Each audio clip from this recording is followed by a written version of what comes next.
The next speaker has introduced multi-sensor-based systems for wearable psychological monitoring and invented numerous patents. In 2011, he founded Biovotion, a company already internationally recognized for its expertise in wearable monitoring and mHealth applications. Please welcome to the stage of Webit Festival, Dr. Andreas Caduff.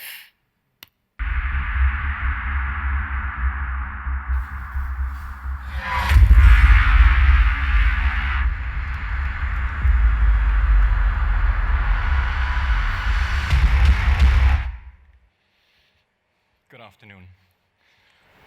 I would like to follow up with a few thoughts and sharing details with you that lines a little bit up what you just heard.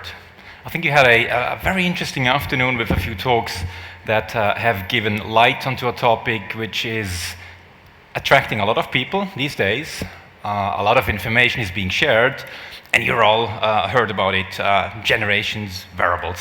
That's the topic. Why did I choose this starting image here? I had the pleasure, as a child, to actually grow up nearly almost at the foot of this mountain. It's a very high mountain, and if I tell you this picture has been taken in the summer, you probably have to believe that. And it has been taken indeed in the summer, but it could be as good as being taken in the winter. What it means is that if we have a spot momentum measure of something, it is sometimes hard to tell whether this is a mild winter day or a really hot summer day or a cold summer day.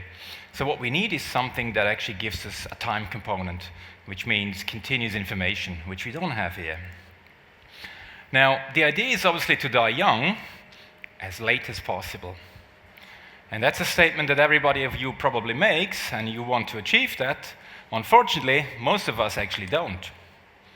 The reality is that we will actually have, in the course of our lives, we'll develop some sort of a disease, maybe get a chronic disease, sometimes we recover from it, but at some point we all die.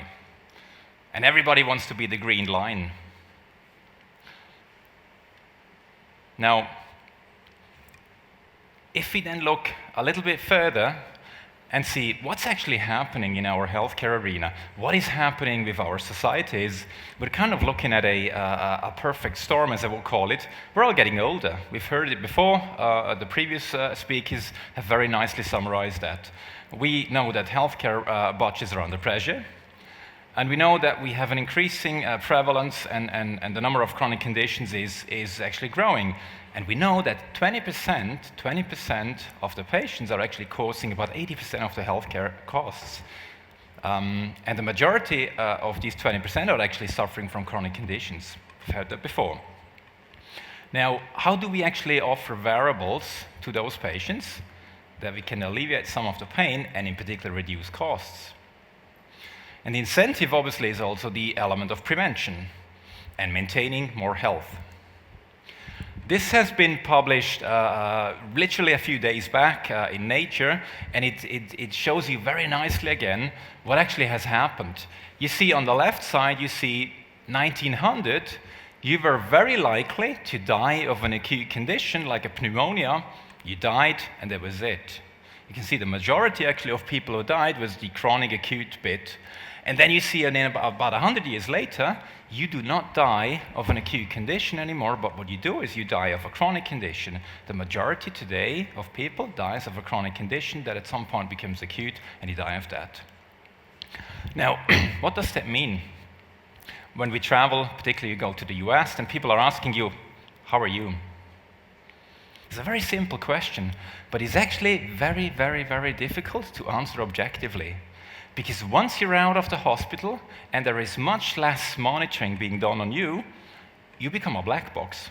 People really don't know. You may have spot monitoring, you measure your temperature, maybe an oxygenation, etc., but it's not really clear of what is happening to you. Now, if we look into the topic of wearables, and I would like to pinpoint a little bit and make you aware of, there is this little m in brackets.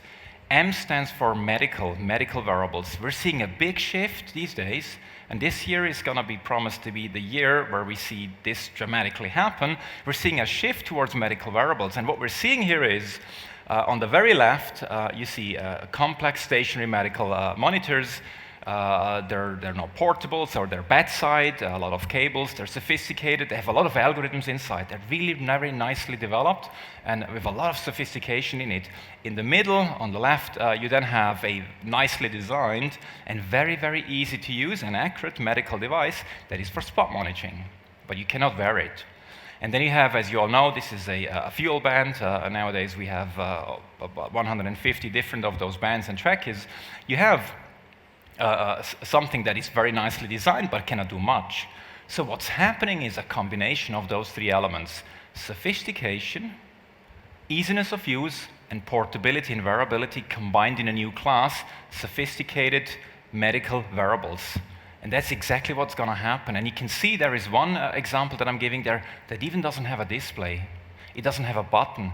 It is extremely simple. It's sort of touch and go. You put it on and you go, you forget about it, and it does something in the background. And I would actually like to show you what's happening in the background. And as you know, with this healthcare making this transition from an art much more into a science, with that science comes data. Data becomes important, and we've heard it before. Data is one thing, and the answers are out there, but what are the questions? As some of the previous speakers just said. Be aware that if you happen to lie in an intensive care unit, you're being monitored, and then someone has to make a prediction whether you're going to die or not. It is not important what the doctor actually says about your diagnosis, but it's important what your physiology says and what is being measured. The machines that are monitoring you and the vital signs that are being measured are telling whether everything's going to be all right or not. 66% of that story is being dictated by the behavior of your vital signs. And that's why we're actually seeing this chart here. The closer you're in the ICU, the more you're monitored, the more meaning your vitals actually have. The more you actually move into a general type of setting at home, the less it becomes relevant, and other parameters become relevant, such as diet, exercise, sleep, and monitoring above all, obviously. Now, the question then is, how do you actually get a six-pack? Maybe it sounds strange, but do you know how you get one? Does anyone know? Does anyone actually of you have a six-pack? There's one. Huh? I'm not talking about the beer. It's actually 70% diet and 30% exercise. It sounds very easy, doesn't it?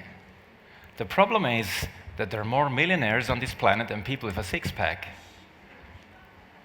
I can tell you there's something damn hard to achieve, and this is sustainable modification of your behavior. It's brutally difficult. How do we get that? And let me bridge that over.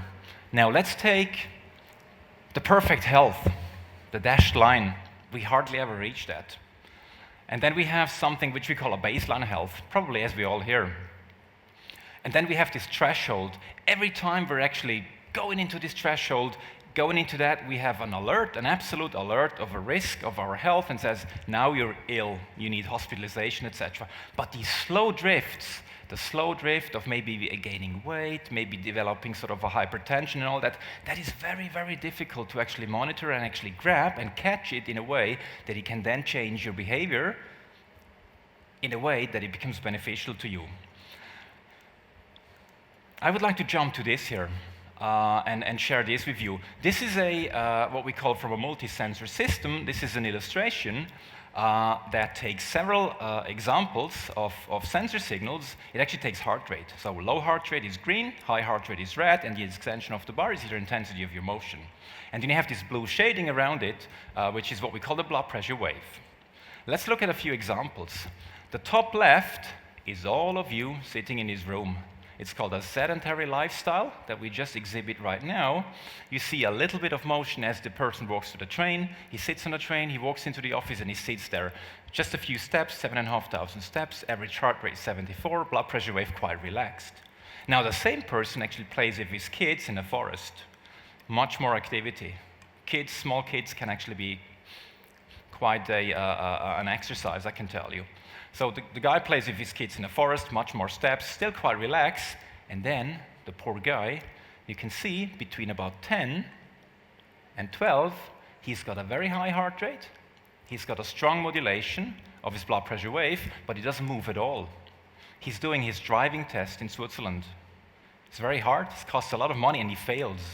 So what we can start to see is something's happening to his physiology. He's starting to get stressed. On the bottom left, you see a very healthy person actually in sleep during the night. You see in the middle panel, you see someone with obstructive sleep apnea. You see elevated heart rate, systematically elevated blood pressure wave. It screams already out of itself that something's really wrong with this guy.